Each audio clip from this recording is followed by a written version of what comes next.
Salam anak-anak muda generasi Yeremia yang dikasih oleh Tuhan. Ya, puji nama Tuhan, kita akan memulai ibadah YLC kita pada hari ini. Sebelum kita mulai, kita tundukkan kepala, kita bersatu dalam doa. Bapa, kami bersyukur Tuhan atas kebaikan-Mu ya Tuhan, di mana kami Tuhan masih bisa bersama-sama dengan anak-anak muda-Mu ya Tuhan, generasi Yeremia pada saat ini ya Bapa, melakukan ibadah YLC pada hari ini.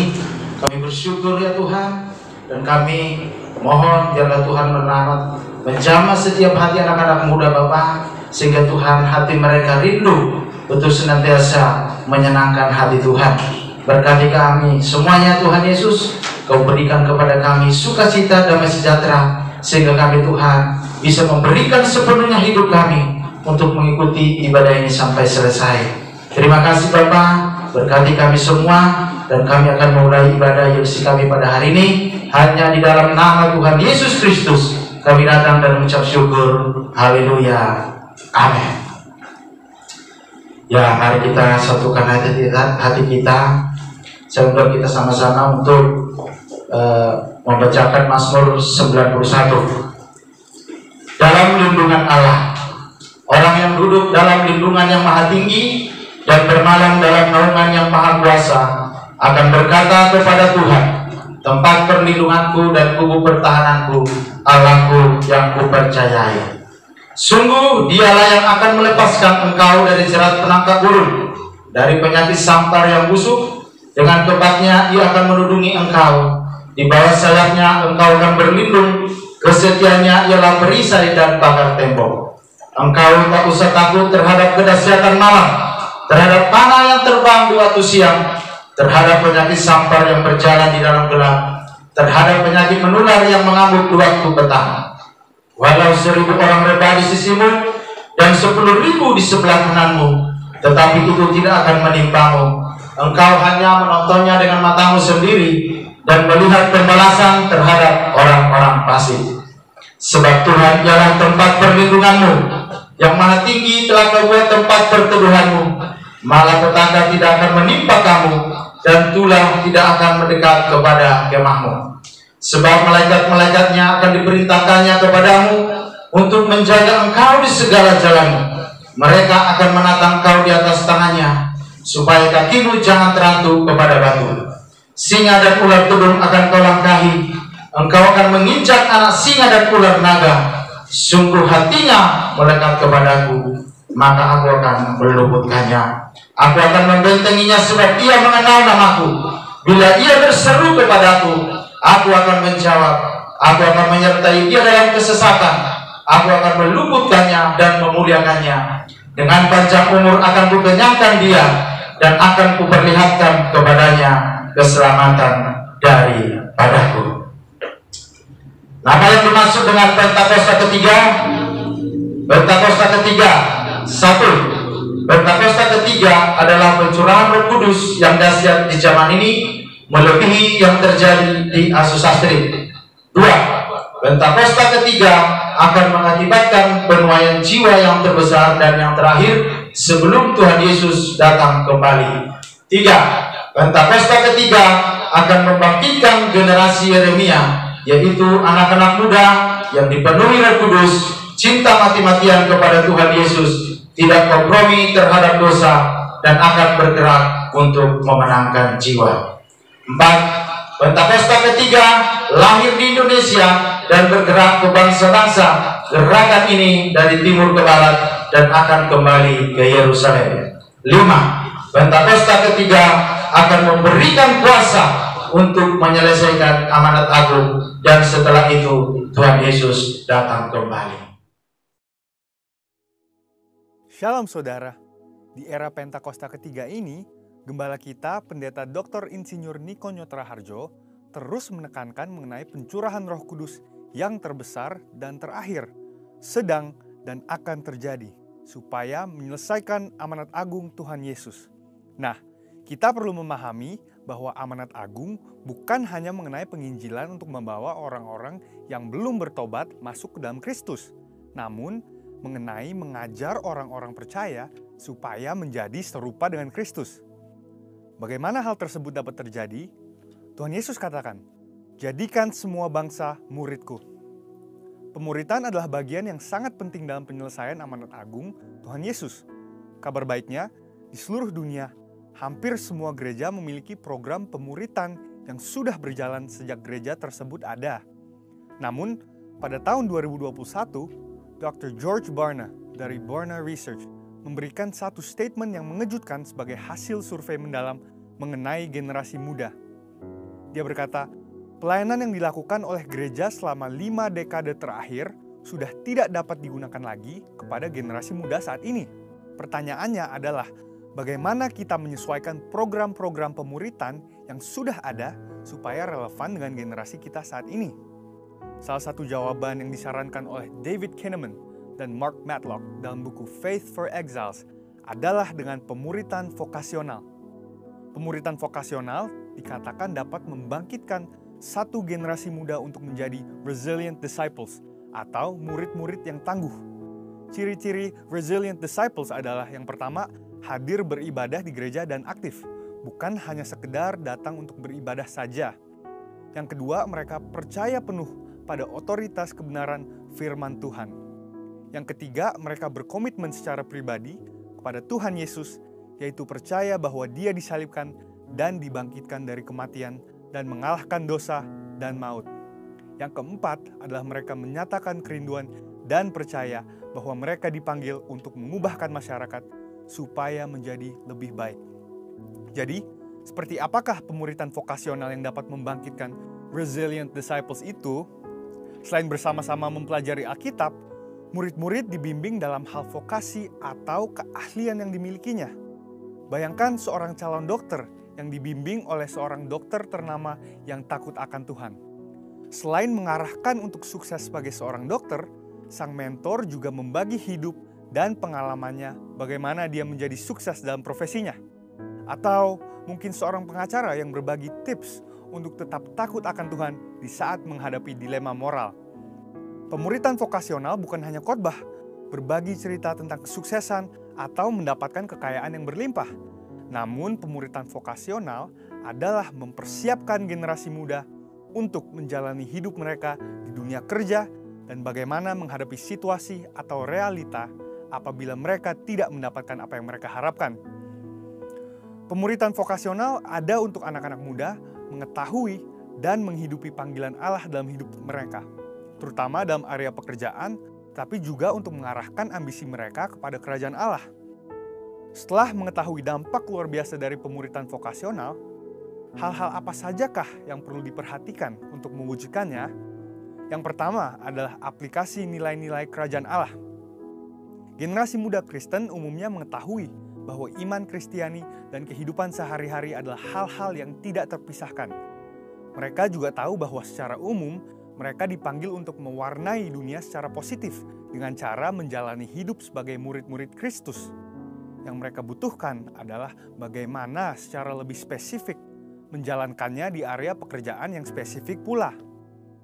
Yang kedua adalah hubungan antar generasi.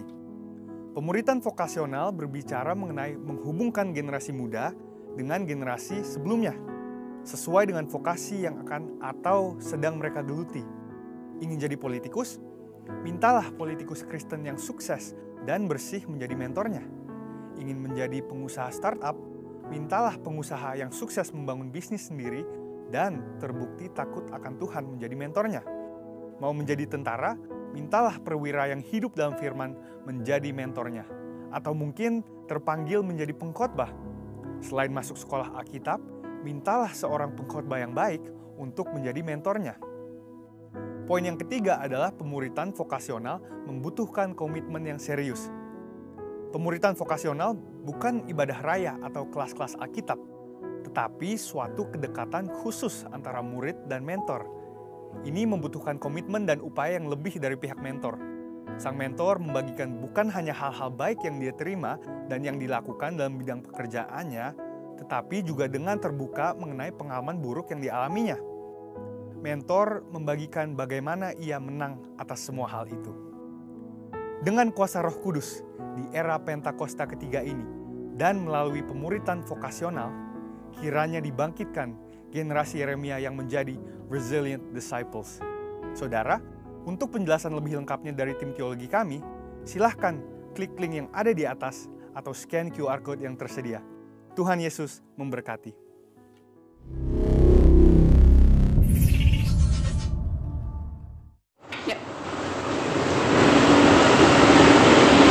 Shalom adik-adik, saat ini ibadah kita akan mulai ibadah kita untuk minggu ini. Kita percaya, kita menyiapkan hati kita bahwa setiap rencana Tuhan dalam hidup kita, rencana yang terbaik, rencana yang indah dan penuh harapan. Mari kita siapkan hati kita, kita menaikkan pujian ini. Dengan penebusan darah Yesus Kristus, kita boleh dipulihkan. Kita ini sebagai anak Tuhan. Menaikkan pujian ini.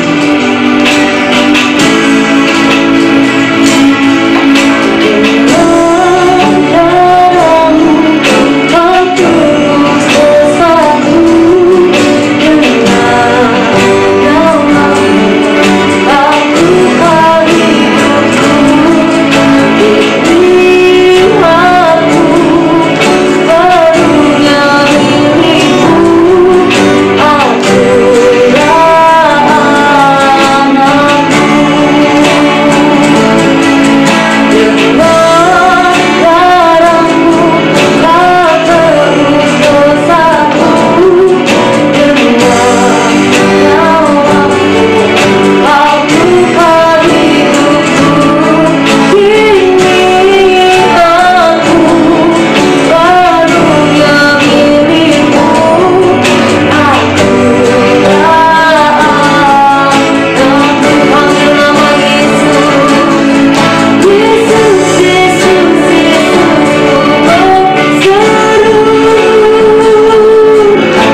mau perbuat menandakan kemenangan buat kami anak-anak-Mu Bapa. Kini kami hidup dengan penuh kemenangan, hidup yang terus mau memegang janji-Mu, hidup pada kepercayaan kami bahwa ketika kami percaya, kami tidak akan sia-sia. Karena Tuhan telah bangkit, Tuhan telah menyatakan kasih-Mu buat kami, dan kami percaya Bapa, kami anak-anak-Mu semakin dipulihkan, semakin diberkati, karena tangan Tuhan, kasih Tuhan yang berlubang mencurahkan darah untuk hidup kami, sehingga kami memiliki hidup yang berkemenangan, memiliki hidup yang berharga. Terima kasih Tuhan, terima kasih Bapa. Sebentar kami akan terus bersorak-sorai memuliakan nama-Mu. Kami meninggikan Engkau dengan segenap kekuatan kami. Mari yang mau bersorak-sorai memuji Tuhan lebih lagi. Sama-sama kita katakan amin, haleluya. Kita mau bersorak-sorai memuji muliakan Tuhan, percaya Allah sudah bangkit, Allah berkuasa juga membebaskan kita dari segala kutuk belenggu dosa. Maka dari itu kita mau bersorak-sorai, Allah bangkit.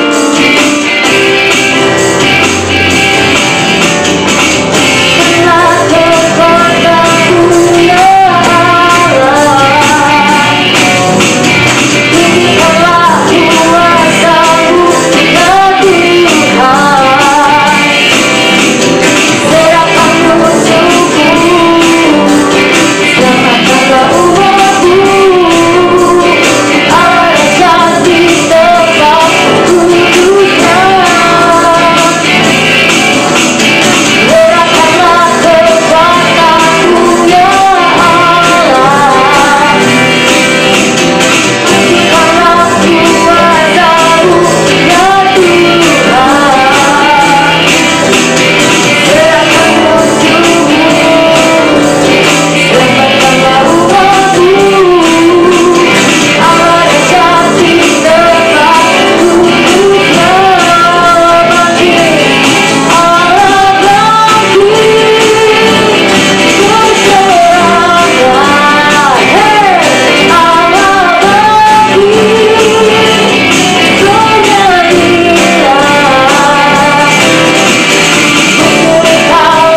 Kita mau siapkan hati kita, namun sebelumnya kita akan memberikan persembahan biar boleh menabur dan memberi dengan sukacita, bisa dikembalikan ke rumah Tuhan. Dan sebentar kita mau berdoa untuk mendengarkan kebenaran firman Tuhan. Terima kasih Bapa, terima kasih Yesus, terima kasih Roh Kudus. Ini kami Tuhan, anak-anak-Mu. Kami mau memberi dengan penuh sukacita. Apa yang kami punya kami mau tabur dengan sukacita, karena kami percaya berkat-berkat berlimpah sedang menanti kami ketika kami menabur dengan penuh sukacita. Tuhan, sebentar kami akan duduk diam, kami akan mendengarkan kebenaran firman-Mu. Biarlah setiap bibit firman-Mu boleh tertanam di setiap hati kami. Biar benih-benih firman itu boleh menjadikan kami akar yang kuat sebagai dasar iman kami percaya kepada Tuhan. Terima kasih Bapa, terima kasih Yesus. Sudah berdoa mengucap syukur. Haleluya. Amin. Karena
besar, perbuatanmu ajaib, tiada seperti Engkau,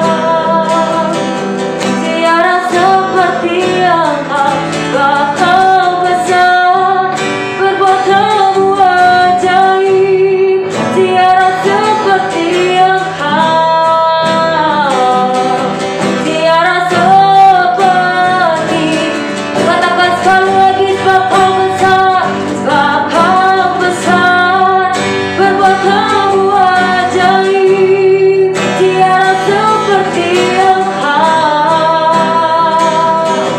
tiada seperti Engkau. Kau besar, perbuatanmu ajaib, tiada seperti Engkau, tiada seperti Engkau, tiada seperti Engkau, tiada seperti Yesus, tiada seperti Yesus.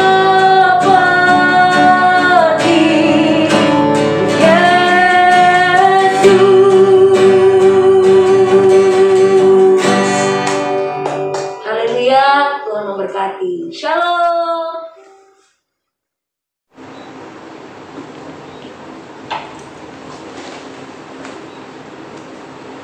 Ya, puji nama Tuhan.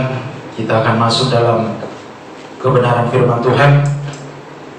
Sebelum kita mendengarkan firman Tuhan, kita tundukkan kepala, kita bersatu dalam doa. Bapa, kami bersyukur Tuhan atas kebaikan-Mu ya Tuhan.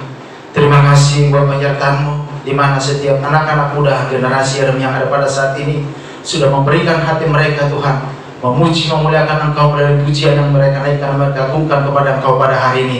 Biarlah Tuhan Engkau menguasai hati dan pikiran mereka Bapa, sehingga mereka terbentuk menjadi anak-anak muda yang beriman, menjadi anak-anak muda yang diberkati, menjadi berkat dimanapun mereka berada ya Tuhan Yesus. Terima kasih Bapa, berkati juga hamba-Mu Tuhan yang menyampaikan isi hati-Mu Tuhan. Biarlah melalui firman-Mu ya Tuhan, generasi yang ada di tempat ini, Gebekiran Residen Tuhan, semuanya Tuhan dikuatkan, semuanya diberkati, semuanya diperlengkapi akan firman Tuhan, sehingga mereka akan ada menjadi suatu modal mereka Tuhan, untuk senantiasa melakukan kehendak-Mu, melakukan kebenaran firman-Mu dalam setiap kehidupan mereka Bapa. Terima kasih Tuhan, kuduskan, sucikan tempat ini ya Bapa. Berkati juga hamba menyampaikan isi hati-Mu, biarlah Tuhan yang berkata-kata melalui mulut hamba-Mu ya Tuhan. Terima kasih Bapa, kami siap mendengarkan firman-Mu, hanya di dalam nama Tuhan Yesus Kristus kami datang dan mengucap syukur. Haleluya, amin.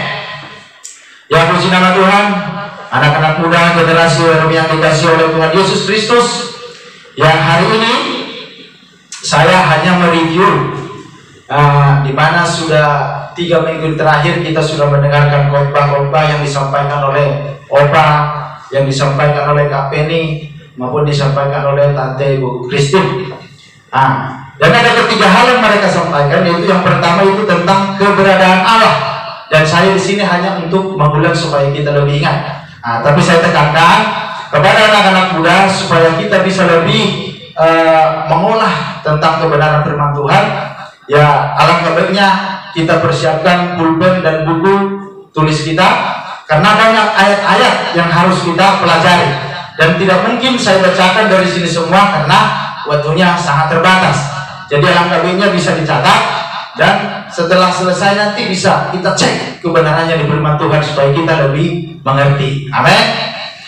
Nah, puji nama Tuhan. Yang pertama adalah kita langsung masuk dalam pembahasan, yaitu tentang keberadaan Allah. Nah, ada 2 golongan yang memahami tentang keberadaan Allah, yaitu ada yang mengakui, ada yang menyangkal keberadaan Allah. Nah, kita tahu bahwa kelompok-kelompok yang menyangkal keberadaan Allah disebut itu golongan ateis. Atau golongan ateis itu dibilang bahwa orang yang tidak memiliki keyakinan atau agama. Nah, yang terdiri dari 2 jenis. Itu yang pertama ateisme teoritis dan ateisme praktis. Nah, itu. Jadi ada 2, yang mengakui dan yang menyangkal. Nah, kita pelajari tentang ateisme teoritis. Apa itu? Itu menyangkal adanya Allah berdasarkan argumentasi rasional. Artinya menyangkal keberadaan Allah berdasarkan pendapat-pendapat. Nah, itu yang dimaksud dengan teoritis, berdasarkan teori. Nah, maksudnya di situ apa? Menyangkal adanya Allah di dalam praktek perbuatan hidup mereka. Mereka hidup seolah-olah Allah tidak ada. Hidup tanpa Allah. Ya, bisa kita baca dalam Mazmur 14 ayat 1. Mazmur 14 ayat 1. Mazmur 14 ayat 1 dikatakan di sini, saya bacakan untuk kita. Orang bebal berkata dalam hatinya, tidak ada Allah. Itu orang bebal. Tidak ada Allah. Sementara kita anak-anak muda generasi Yeremia yang diberkati oleh Tuhan. Dan saya percaya bahwa kita semua dalam hati kita mendalam bahwa kita mengaku bahwa Allah itu ada. Itu saudara. Nah, bisa kita baca, boleh dicatat. Kita lihat nanti dalam Mazmur 10 ayat 4, boleh dicatat ya. Jadi supaya kita bisa menyelidiki tentang kebenaran firman Tuhan itu, supaya kita lebih mengerti dan lebih jelas. Bisa dicatat juga dalam Efesus 2 ayat 12, yaitu tentang ateisme praktis, menyangkal adanya Allah dalam praktek perbuatan hidup mereka, dan mereka hidup seolah-olah Allah itu tidak ada. Nah, di samping itu, anak-anak muda dikasih oleh Tuhan Yesus Kristus, ada yang menyangkal keberadaan Tuhan. Nah, jadi ada juga yang untuk membuktikan adanya Tuhan dengan menggunakan rasio. Rasio artinya menggunakan skala. Nah, jadi ada yang menyangkal, ada yang mengaku. Karena memang hukumnya seperti itu. Ada pro dan kontra. Nah, ada berbagai argumentasi. Jadi untuk membuktikan bahwa adanya Tuhan itu, saudara, anak-anak muda, yaitu yang pertama, argumentasi kosmologis. Nah, itu artinya apa? Argumentasi kosmologis itu artinya sebab akibat. Mungkin sekilas saya dengar kemarin bahwa Bapak bikin contohnya dari sini, yaitu tentang sebab akibat itu adalah mobil. Mobil itu berjalan karena ada yang menyetir. Artinya sebab mobil itu berjalan karena ada yang menyetir. Akibatnya apa? Kita bisa sampai kepada tujuan kita. Nah, tetapi kalau kita gali dalam firman Tuhan, bahwa sebab akibat itu adalah segala sesuatu yang ada di bumi ini pasti ada sebabnya. Tuhan dianggap sebagai sebab yang pertama. Boleh kita buka dalam Galatia 6 ayat 7 sampai 8.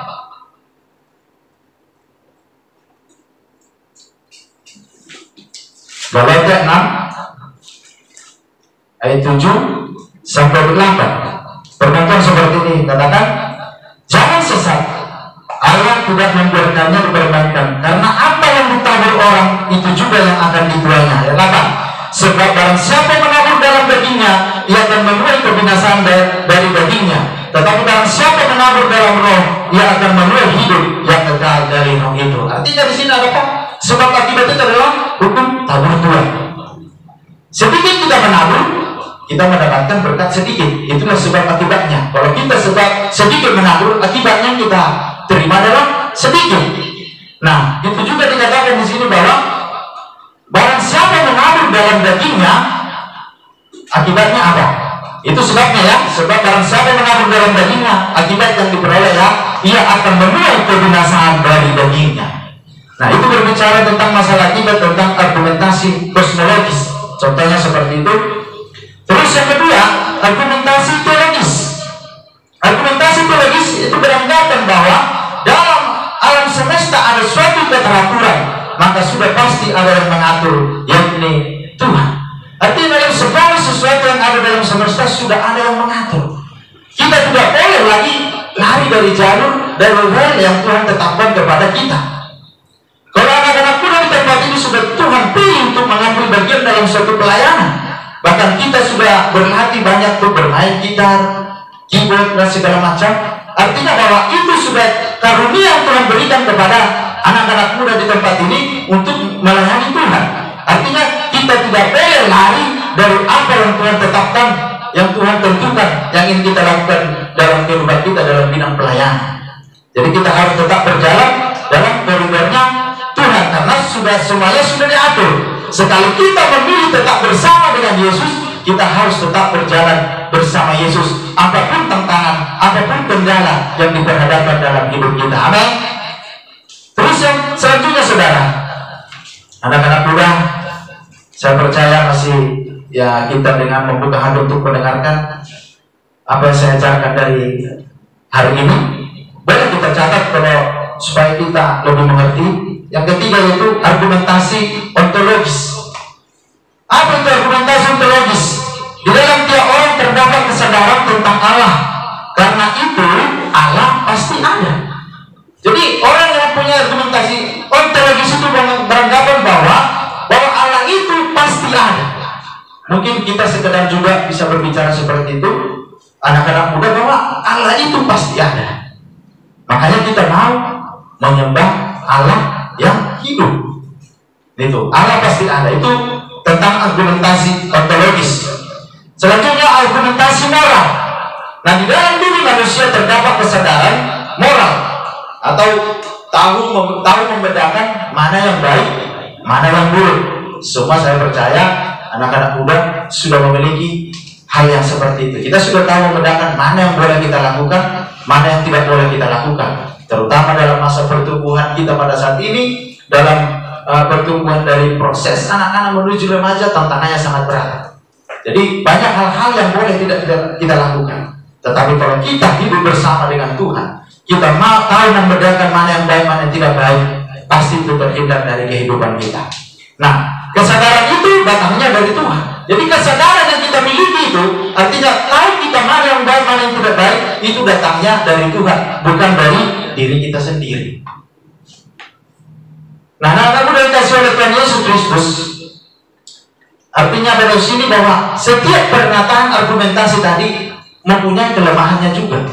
Nah, itu ada kelemahannya. Jadi ini juga perlu kita tahu bahwa kelemahan keempat argumentasi tadi ada kelemahannya. Itu yang pertama, mempunyai kelemahan setiap pandangan itu, saudara. Yaitu yang pertama, argumentasi kosmologis. Nah, kelemahannya apa di situ?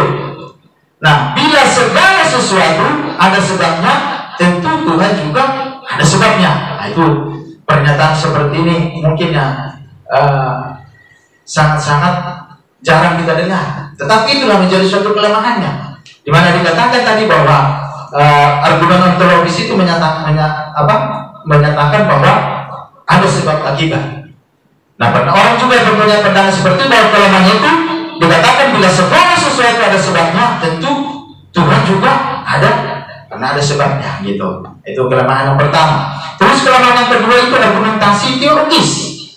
Dikatakan di sini bahwa belum dapat membuktikan Tuhan yang mengetahui alam semesta. Belum dapat dibuktikan bahwa Tuhan yang mengetahui segala sesuatu yang ada dalam alam semesta. Belum dapat dibuktikan.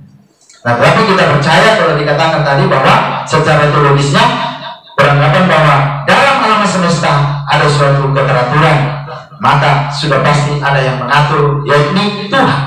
Itu yang ketiga, itu argumentasi ontologis.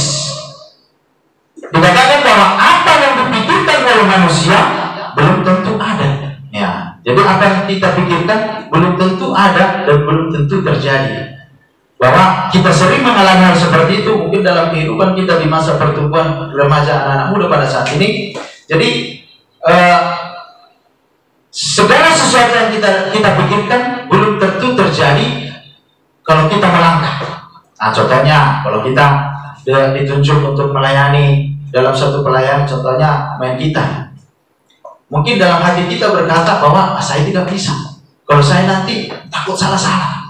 Tetapi kalau kita, maksudnya segala sesuatu maksudnya yang sudah kita pikirkan itu, kalau kita mau melangkah belum tentu terjadi seperti apa yang kita pikirkan, gitu.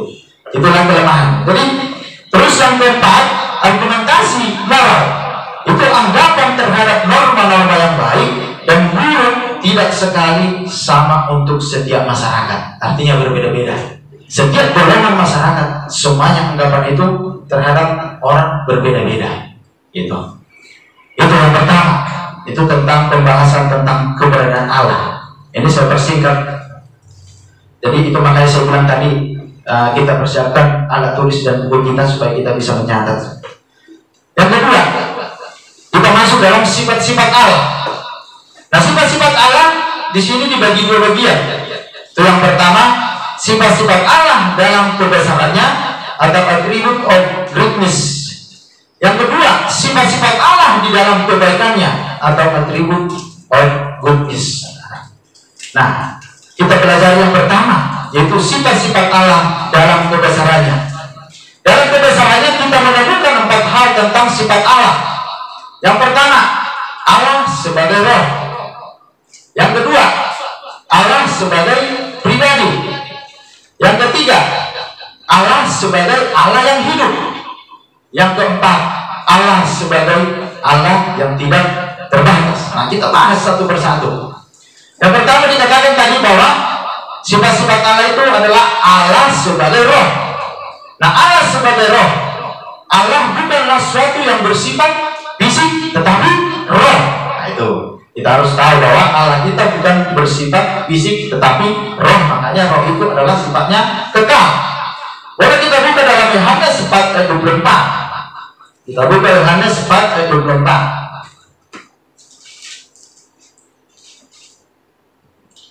Ya, saya bacakan. Allah itu roh, dan barang siapa menyembah Dia harus menyembahnya dalam roh dan kebenaran. Sekali lagi saya bacakan.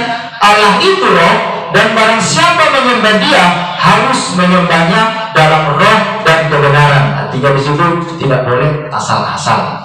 Kita harus menyembah Dia dengan roh dan kebenaran karena Dia adalah roh. Kita harus menyembah Dia dengan roh yang ada pada kita.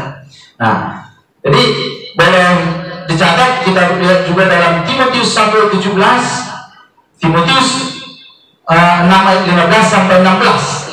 Itu. Nah, karena Allah adalah roh, maka Ia tidak terikat pada tempat. Jadi artinya Allah itu ada di mana-mana.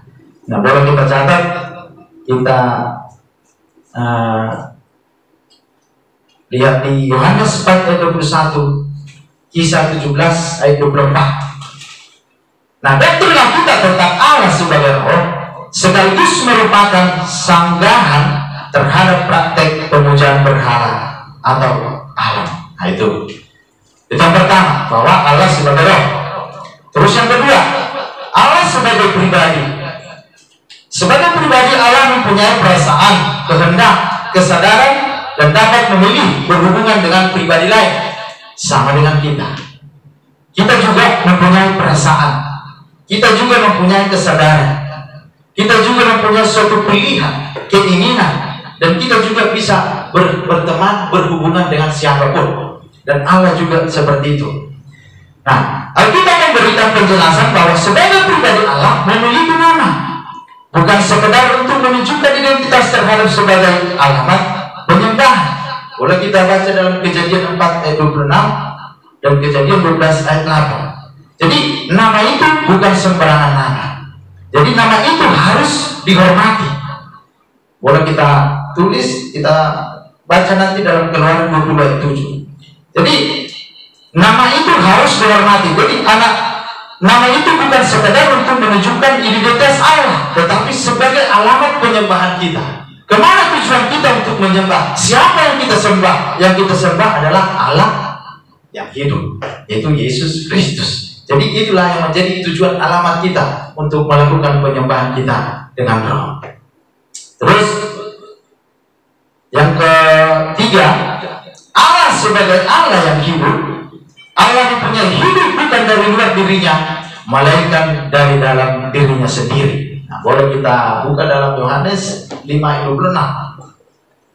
Yohanes 5 ayat 26, firman Tuhan katakan, sebab sama seperti Bapa mempunyai hidup dalam dirinya sendiri, demikian juga diberikannya anak mempunyai hidup dalam dirinya sendiri. Allah mempunyai hidup dalam dirinya sendiri, anaknya Yesus Kristus juga mempunyai hidup dalam dirinya sendiri. Nah, diberikan itu rohnya itu kepada kita sehingga kita juga mempunyai hidup bersama dengan roh dalam diri kita sendiri. Nah, anak-anak muda dikasih oleh Tuhan Yesus Kristus, yang menjadi suatu perbedaannya antara kita dengan Allah, perbedaannya dengan semua yang hidup dalam semesta, bahwa Allah hidup tidak membutuhkan faktor-faktor penunjang. Seperti apa? Seperti udara, air, ozon untuk hidup. Itu bagi Allah tidak perlu, tetapi bagi kita manusia itu sangat perlu, sangat kita butuhkan. Itulah yang membedakan kita antara Allah. Karena apa? Segala sesuatu yang kita butuhkan itu semuanya yang menciptakan adalah Allah. Diberikan kepada kita. Kita diberikan udara, kita diberikan air, kita diberikan ozon, itu secara cuma-cuma. Tidak diminta bayaran kepada kita. Tetapi yang harus kita lakukan, melakukan kehendaknya. Amin. Nah, boleh kita baca dalam Kisah 17 ayat 24 sampai 25. Terus yang keempat, Allah tidak terbatas. Maksudnya ketidakterbatasan Allah dapat dilihat dari beberapa sudut. Nah itu, Allah tidak terbatas. Jadi ada 4. Kita boleh melihat dari cara pandang kita bahwa Allah tidak terbatas oleh karena ruang dan tempat, atau biasa kita dengar itu omnipresent. Jadi Allah itu di mana-mana. Walaupun artinya, contohnya kita mendoakan orang sakit, kita mendoakan dari tempat ini, walaupun orang yang sakit ada di rumah, maksudnya ada jarak antara kita. Kalau kita dengan yakin bahwa Allah itu ada di mana-mana, di situ sempat atau dibilang omnipresent, saya percaya bahwa saat kita mendoakan sembuh dalam nama Yesus, kalau orang kita doakan menerima, dia pasti mengalami kesembuhan, karena Allah juga ada di situ. Amin. Itu. Terus dia hadir di semua tempat. Ya, boleh kita baca dalam 1 Raja-Raja 15 ayat 27. Itu Allah tidak terbatas, itu yang pertama. Yang kedua, Allah tidak terbatas oleh waktu, karena dia adalah Maha Kekal. Allah sudah ada sebelum waktu ada, dan juga akan ada sekalipun waktu tidak ada lagi. Boleh kita baca dalam Mazmur 91 sampai 2. Dikatakan di sini bahwa Allah itu sudah ada sebelum ada waktu, dan berjelas lagi bahwa ada dan juga akan ada sekalipun waktu tidak ada. Dia Allah itu sudah pasti ada. Itu. Walaupun waktu sudah tidak ada lagi, Allah itu tetap ada. Karena Allah itu adalah roh dan kekal. Terus yang ketiga, Allah tidak terbatas. Yang ketiga, Allah tidak terbatas pengetahuannya atau Maha tahu. Boleh kita lihat dari Matius 10 ayat 29 sampai 30, atau Ibrani 4 ayat 13. Nah, selain Maha tahu, ia juga Maha bijaksana. Jadi Allah kita sungguh luar biasa. Boleh kita baca dalam Mazmur 147 ayat 5. Terus yang keempat, membuktikan bahwa Allah itu tidak terbatas. Allah tidak terbatas kekuasaannya, Maha kuasa. Nama Yesaya hendak menunjukkan hal ini dalam Kejadian 17 ayat 1, Kejadian 18 ayat 14, dalam Markus 4 ayat 35 sampai 41. Dikatakan bahwa Allah tidak berubah. Dalam Mazmur 102 26 sampai 28, Mazmur 33 11, Yakobus 1 ayat 17, Allah tidak berubah baik secara kuantitas maupun secara kualitas. Artinya sampai kapanpun Allah yang kita sembah tetap sama, tidak akan pernah berubah sampai kapanpun. Amin. Itu yang pertama, itu berbicara tentang sifat-sifat Allah dalam kebenarannya. Nah, kita masuk dalam yang kedua, sifat-sifat Allah dalam kebaikannya. Tadi kebenaran, tadi sekarang kebaikannya. Nah, sifat-sifat Allah dalam kebenaran, kebaikannya antara lain. Yang pertama, suci, kudus. Nah, suci, kudus, itulah sifat-sifat Allah dalam kebaikannya. Kesucian ini mengandung 2 pengertian. Ada perbedaan antara Allah dengan manusia atau transenden. Atau bisa bilang di luar dari transenden itu, atau di luar dari segala kesanggupan manusia. Bahwa berkata di situ bahwa Allah itu luar biasa. Jadi kita tidak bisa melakukan seperti apa yang dilakukan oleh Allah. Jadi makanya dibilang transenden. Jadi Allah bisa melakukan segala sesuatu di luar daripada kemampuan manusia, di luar daripada kesanggupan manusia. Karena Allah kita Allah yang luar biasa. Boleh kita baca dalam Kejadian 15 ayat 11 dan 1 Samuel 2 ayat 2. Nah, mungkin boleh dicatat biar bisa kita baca sendiri nanti ayatnya supaya kita lebih jelas mengerti tentang Allah dan kebenarannya. Terus yang kedua, Allah terpisah dari segala dosa dan kejahatan, tidak kompromi dengan dosa.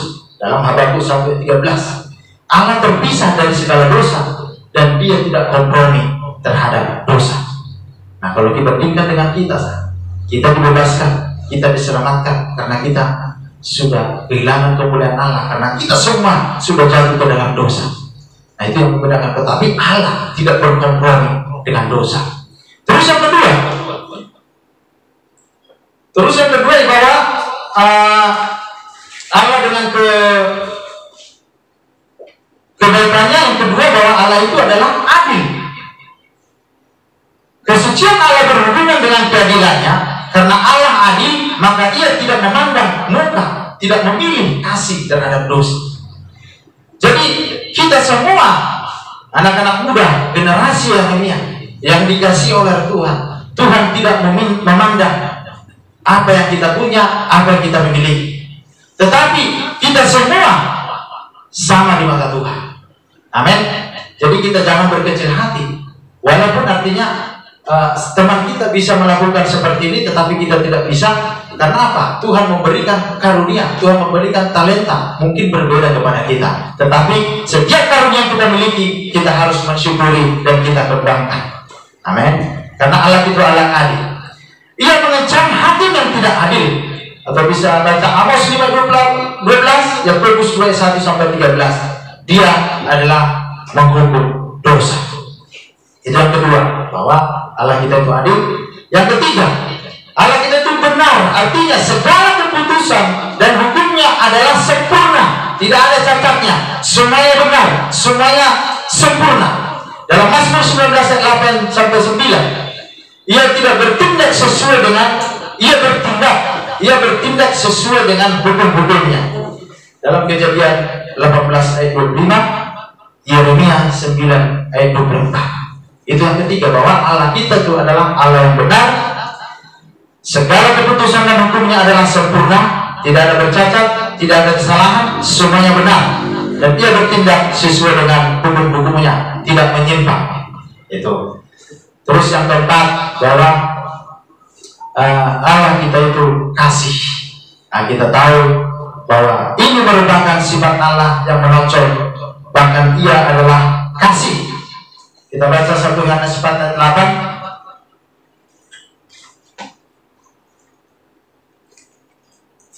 1 Yohanes 4:8. Firman Tuhan katakan, barang siapa tidak mengasihi, ia tidak mengenal Allah, sebab Allah adalah kasih. Artinya kita wajib sebagai anak-anak muda generasi Yeremia yang dipakai Tuhan di zaman era Pentakosta saat ini, kita harus mengasihi, kita harus mempunyai kasih dalam kehidupan kita. Karena itu dikatakan, barang siapa tidak mengasihi, ia tidak mengenal Allah. Artinya wajib. Kasih itu merupakan suatu perintah yang harus kita miliki, yang harus kita lakukan dalam kehidupan kita. Supaya apa? Sebab Allah itu adalah kasih, dan kasih itu harus ada dalam diri kita. Itu yang keempat. Nah, kasih Allah bukan saja dinyatakan dalam pemeliharaannya, tetapi juga dalam penebusannya melalui kematiannya dalam Kristus. Dalam Yohanes 3:16. Apa dikatakan di situ? Kita buka Yohanes 3:16. Mungkin sudah sering kita dengar. Yohanes 3:16. Firman Tuhan katakan, karena begitu besar kasih Allah akan dunia ini, sehingga Ia telah mengaruniakan anaknya yang tunggal, supaya setiap orang yang percaya kepadanya tidak binasa, melainkan beroleh hidup yang kekal. Karena besar kasihnya akan dunia ini, sesuatu hal yang tidak bisa kita elakkan, tetapi harus kita terima. Makanya dikorbankan anaknya yang tunggal. Nah, itu pengorbanan yang sungguh luar biasa, suatu kasih yang mungkin kita sebagai manusia, sebagai ciptaan Tuhan yang tidak bisa kita lakukan. Nah, kasih Allah tidaklah seperti kasih manusia. Kita mengenal dengan sebut kasih agape, yang artinya kasih tanpa balas. Tetapi manusia itu masih berharap kasih itu kita mendapatkan balasan.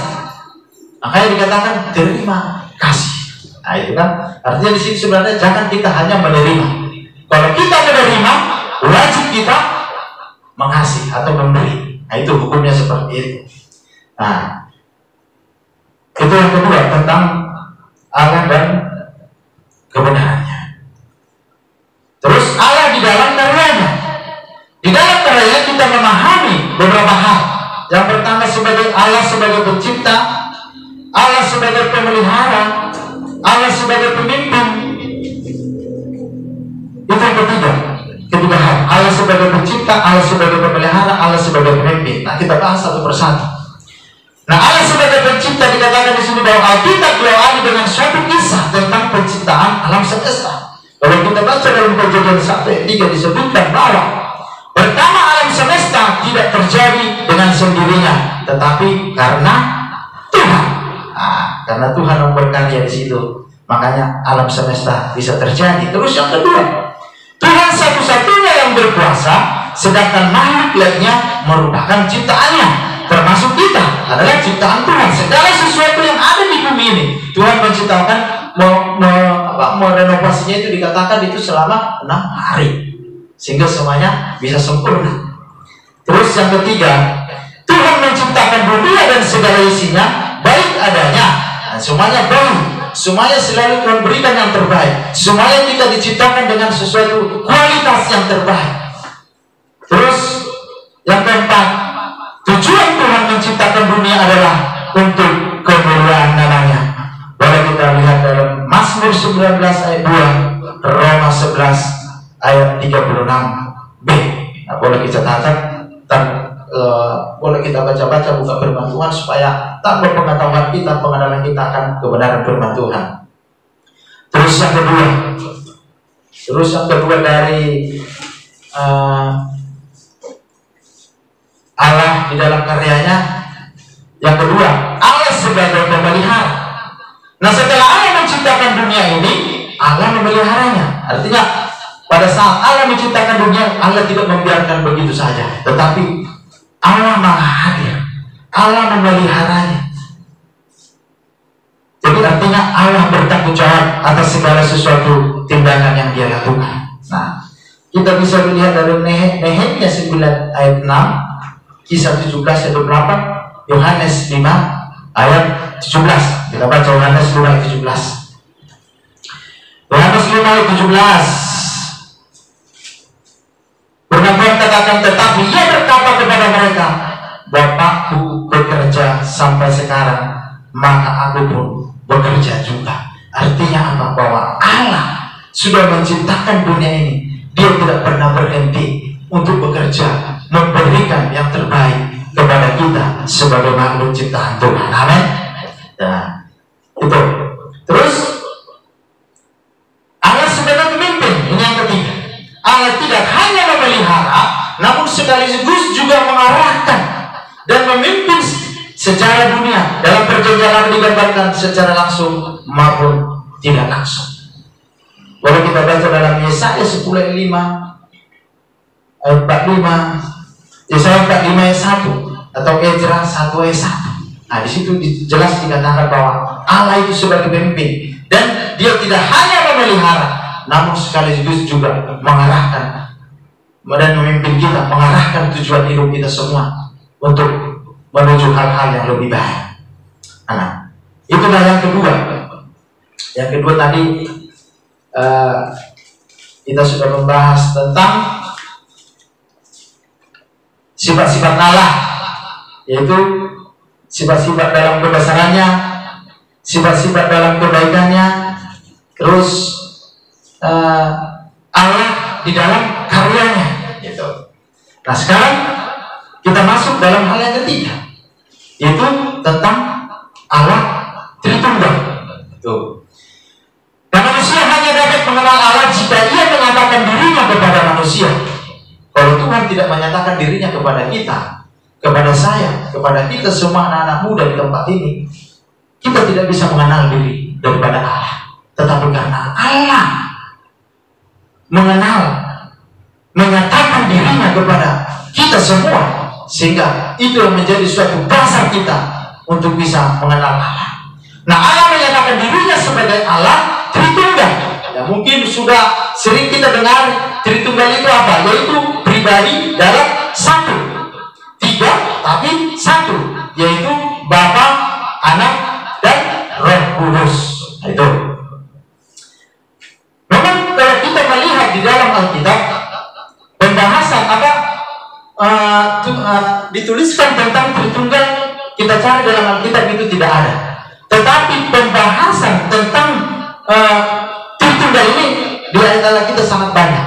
Nah, boleh kita gali, tak hanya dalam Alkitab, boleh kita lihat dalam Kejadian 1:26. Nah, itu Kejadian 1:26. Boleh kita baca.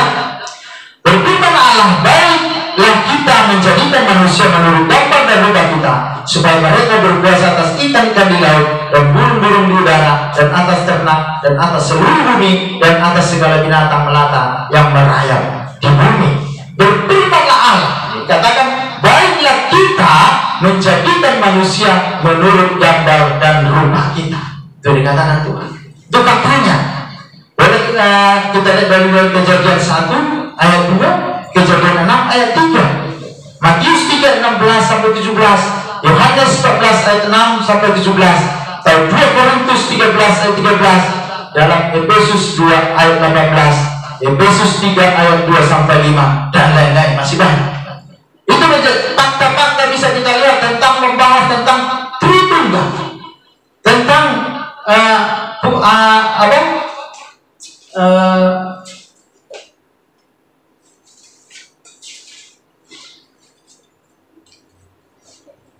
pribadi dalam satu, tentang tiga pribadi dalam satu, tentang Bapa, Anak, dan Roh Kudus. Nah, itu bisa kita baca supaya kita lebih tahu, kita gali dalam Alkitab. Nah, Alkitab menegaskan bahwa Allah itu Esa. Itu artinya bahwa mungkin banyak orang mengatakan bahwa orang Kristen itu memiliki 3 Allah. Tetapi pada kenyataannya bahwa kita sebagai orang Kristen secara tegas bahwa agama kita itu sifatnya adalah monoteisme. Monoteisme kita hanya memiliki 1 Allah. Nah, karena Allah kita itu Esa. Boleh kita lihat dalam Ulangan 6 ayat 4. Nah, kita buka Ulangan ya, 6 ayat 4. Ulangan 6 ayat 4.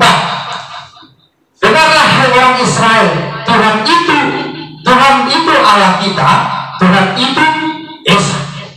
Terbukti kan bahwa Allah kita itu adalah menegaskan bahwa Allah kita itu Esa. Dan kita sebagai orang Kristen tidak memiliki tidak Allah, tetapi jelas dikatakan bahwa kita sebagai orang Kristen adalah suatu agama yang bersifatnya monoteisme, memiliki 1 kepercayaan, memiliki 1 Allah, bukan 3 Allah.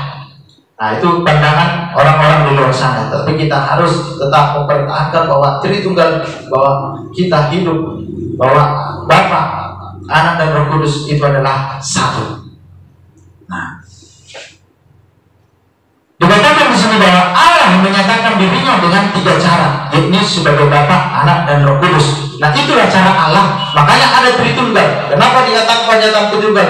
Itulah dasarnya Allah untuk memperkenalkan dirinya kepada kita semua, yaitu melalui dengan 3 cara, yakni sebagai Bapa, Anak, dan Roh Kudus. Nah, anak generasi muda yang dikasih oleh Tuhan Yesus Kristus, ini harus perlu kita tahu, ini harus perlu kita pelajari. Karena apa? Ini menjadi suatu tantangan yang selalu diperhadapkan kepada kita terhadap orang-orang yang tidak seiman dengan kita. Jadi jangan pernah kita artinya salah memberikan penjelasan, pengertian kepada mereka.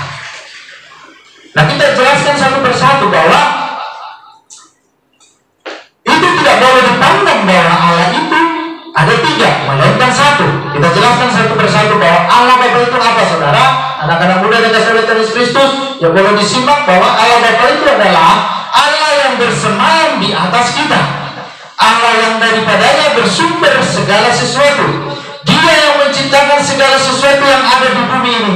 Dia yang memberikan segala sesuatu apa yang kita miliki pada saat ini, termasuk pakaian, termasuk nafas, termasuk udara, termasuk air yang kita minum setiap hari. Semua itu kepunyaan Allah yang dikasih kepada kita secara suma-suma. Boleh kita baca nanti dalam 1 Korintus 8 ayat 6. Tegasnya di sini bahwa Allah yang terutama, sekali Allah sebagai pencipta dan pemelihara. Dalam Matius 6 ayat 25 sampai 27. Tadi kita sudah menyinggung tentang bahwa Allah itu adalah pencipta dan dia juga yang memelihara ciptaannya. Nah, itu kita baca nanti di Matius 6 ayat 25 sampai 27. Itu tentang Allah Bapa. Terus yang kedua, tentang Allah Anak. Allah yang tinggal beserta kita. Sering dikatakan itu Immanuel. Kita buka, coba kita buka dalam Matius 1 ayat 23. Matius 1 ayat 23. Firman Tuhan katakan, sesungguhnya anak darah itu akan mengandung dan melahirkan seorang anak laki-laki, dan mereka akan menamakan dia Immanuel. Immanuel artinya apa? Allah beserta kita. Nah, itu. Jadi Allah yang tinggal beserta kita adalah Immanuel.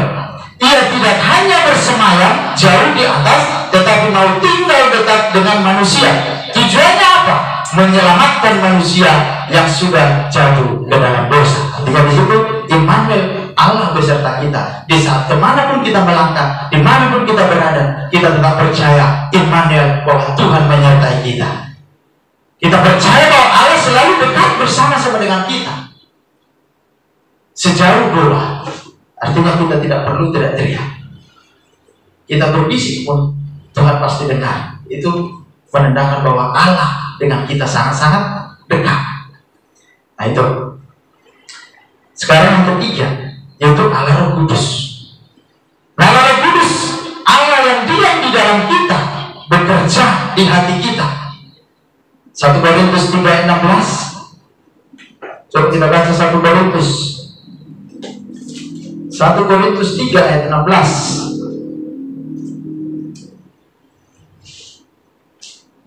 Tidak tahukah kamu bahwa kamu adalah bait Allah, dan bahwa Roh Allah diam di dalam kamu? Artinya apa di situ? Bahwa kita semua adalah bait Allah. Berarti tubuh kita harus jaga dengan benar-benar. Kita tidak boleh kotori dengan perbuatan-perbuatan hal yang tidak baik. Terlebih pada perkembangan zaman pada saat ini, sekali kita mengambil suatu keputusan, khususnya anak-anak muda, sekarang kita tahu bahwa generasi-generasi Yeremia itu yang dipakai Tuhan dengan dahsyat, dengan luar biasa di gereja-gereja pada saat ini. Ya, dan saya percaya segala kesempatan-kesempatan Tuhan berikan kepada kita anak-anak muda, mari pergunakan dengan baik. Karena dikatakan bahwa roh yang ada dalam diri kita adalah Allah itu sendiri. Jadi Allah tidak hanya tinggal beserta manusia pada zamannya hidup di Palestina, tetapi hadir dalam rohnya. Jadi sampai saat ini, bukan hanya dulu, sampai sekarang, sampai saat ini, bahwa roh Allah hidup dalam diri saudara dan saya. Amin. Jadi yang harus kita lakukan, kita harus mengerti. Ini hanya masih sidangnya disingkat, masih saya singkat ini tentang penjelasan tentang Tritunggal. Sebenarnya penjelasannya masih banyak, tetapi ini hal yang sederhana yang mungkin bisa kita tangkap pada hari ini sebagai anak-anak muda, karena ini merupakan suatu modal kita. Nah, supaya orang-orang yang mengatakan bahwa kita tidak, ini bisa suatu modal kita untuk menjawab sesuatu hal yang mereka tidak tahu. Nah, oleh karena itu, oleh roh inilah manusia dimungkinkan percaya dan bertobat pada Kristus, sehingga ia boleh dibebaskan dari belenggu dosa. Nah, dikatakan di sini bahwa oleh roh inilah kita semua manusia dimungkinkan bisa percaya dan mengalami suatu pertobatan kepada Kristus. Sehingga apa? Sehingga kita boleh dibebaskan dari setiap belenggu dosa yang kita alami dalam hidup kita. Nah, sebagai penutup, memang ajaran tentang Tritunggal sulit untuk dipahami. Nah, sebenarnya kalau kita pahami secara sederhana, sulit untuk dipahami. Nah, tetapi tujuannya bukan untuk memuaskan rasio, melainkan untuk menghibur kita bahwa keselamatan dari awal sampai akhir semata-mata pekerjaan Allah Tritunggal saja. Itu apa tadi? Bapa, Putra, dan Roh Kudus. Nah, Allah hanya dapat dikenal melalui Kristus. Tanpa Kristus kita mengenal Allah sebagai Allah yang jauh dari menakutkan. Amin. Sekali lagi saya katakan bahwa Allah yang hanya dapat saudara dan saya kenal itu hanya melalui Kristus. Kristus itu adalah pekerjaan yang dilakukan oleh Allah, yang dilakukan oleh untuk menebus setiap dosa-dosa kita. Nah, tanpa Kristus, tanpa pengorbanan Kristus, semuanya segala sesuatu yang kita bicarakan dalam firman ini tidak ada artinya. Saya juga berkata di sini tidak ada artinya kalau Yesus tidak mati dan tidak bangkit. Tetapi itu harus terjadi untuk menggenapi firman Tuhan. Jadi tanpa Kristus kita tidak mengenal Allah. Tapi tanpa Kristus Allah itu jauh dan menakutkan dari setiap kehidupan kita. Anak-anak muda, dan saya percaya kita semua mengerti, dan saya percaya juga setiap ayat-ayat Alkitab tadi yang saya bacakan semuanya sudah menulis, dan boleh setelah nanti ada waktu boleh kita buka-buka tentang ayat-ayat tadi supaya kita lebih mengerti tentang apa keberadaan Allah, tentang sifat-sifat Allah, dan tentang Allah Tritunggal. Amin. Ya, puji Tuhan, itu yang bisa saya sampaikan, dan saya percaya kita bisa menambah pengetahuan kita tentang Allah yang kita sembah, dan ke depan saya percaya ini menjadi suatu modal bagi kita supaya kita bisa mengerti tentang Allah yang kita sembah. Amin. Tuhan Yesus memberkati. Mari kita berdoa.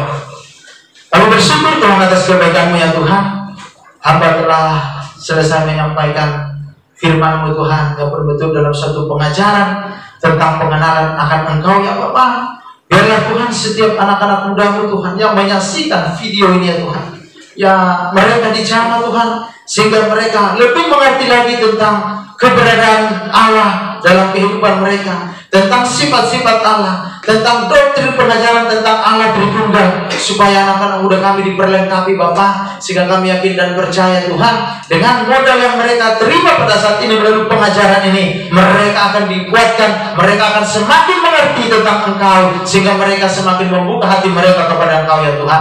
Berkati anak-anak muda-Mu, khususnya generasi Yeremia Tuhan yang ada di gereja-Mu tempat ini ya Tuhan. Biarlah Tuhan pakai dengan dasar, dengan luar biasa. Biarlah setiap karunia-karunia Tuhan taruh dalam setiap kehidupan mereka, mereka kembangkan Tuhan untuk kemuliaan nama Tuhan, sehingga kami yakin dan percaya setiap segala sesuatu yang Tuhan taruh dalam setiap kehidupan mereka tidak akan pernah yang sia-sia Tuhan. Semuanya Tuhan berguna bagi Engkau ya Tuhan Yesus. Terima kasih Bapak. Berkati juga Tuhan para koordinator youth yang ada di tempat ini, anak-anak muda di tempat ini Tuhan berkati, berlengkapi mereka Bapak, sehingga Tuhan anak-anak muda kami yang ada pada saat ini bisa kami ajar Tuhan, bisa kami bimbing, bisa kami arahkan Tuhan, supaya tujuan hidup mereka punya tujuan hidup, yaitu Tuhan memuliakan, meninggikan, menyenangkan hati Tuhan, dan melakukan firman-Mu dalam setiap kehidupan mereka Bapak, sehingga mereka Tuhan tidak salah melangkah, sehingga mereka tidak salah pergaulan, mereka hidup dalam tuntunan Tuhan. Terima kasih Bapak. Biarlah firman-Mu Tuhan pada hari ini Tuhan menguatkan setiap anak-anak muda-Mu ya Bapak, sehingga mereka mempunyai suatu modal yang sungguh luar biasa. Mereka bisa membagikan apa yang mereka dapatkan pada saat ini bagi orang-orang yang belum mengenal kebenaran, yang belum mengenal Allah dengan baik Tuhan. Oleh karena itu Tuhan, kami bersyukur Tuhan atas pengajaran yang kami lakukan hari ini. Terima kasih Bapak. Berkati kami semua, urapi kami semua dalam setiap kehidupan kami, dalam setiap studi anak-anak kami. Tuhan berkati, Tuhan yang memperlengkapi, sehingga mereka dimanapun mereka dipakai dengan luar biasa. Masa depan mereka Tuhan berikan masa depan yang penuh dengan harapan. Mereka akan menjadi kepala bukan ekor, mereka akan menjadi naik bukan turun. Janji-Mu digenapi atas setiap anak-anak kami, anak-anak muda generasi Yeremia yang ada di bangsa ini Tuhan, dalam nama Tuhan Yesus Kristus. Terima kasih Bapa. Terpuji termulialah nama-Mu. Hanya di dalam nama Tuhan Yesus Kristus kami datang dan mengucap syukur. Haleluya. Saya undang kita semua berdiri di rumah kita masing-masing. Kita angkat tangan kita arahkan hati kita kepada Tuhan. Kita akan terima berkat. Tuhan memberkati engkau dan melindungi engkau. Tuhan menyinari engkau dengan wajahnya dan memberi kepadamu kasih karunia. Tuhan menghadapkan wajahnya kepadamu dan memberi kepadamu damai sejahtera yang berlimpah-limpah dari Allah Bapa di sorga, di dalam anaknya yang tunggal Tuhan Yesus Kristus, persekutuan yang manis dengan Roh Kudus menyertai kita semua mulai saat ini sampai Maranatha. Tuhan Yesus datang yang kedua kali untuk menjemput kita di awan-awan yang permai, bahkan sampai selama-lamanya. Sama-sama kita katakan amin, haleluya. Tuhan Yesus memberkati.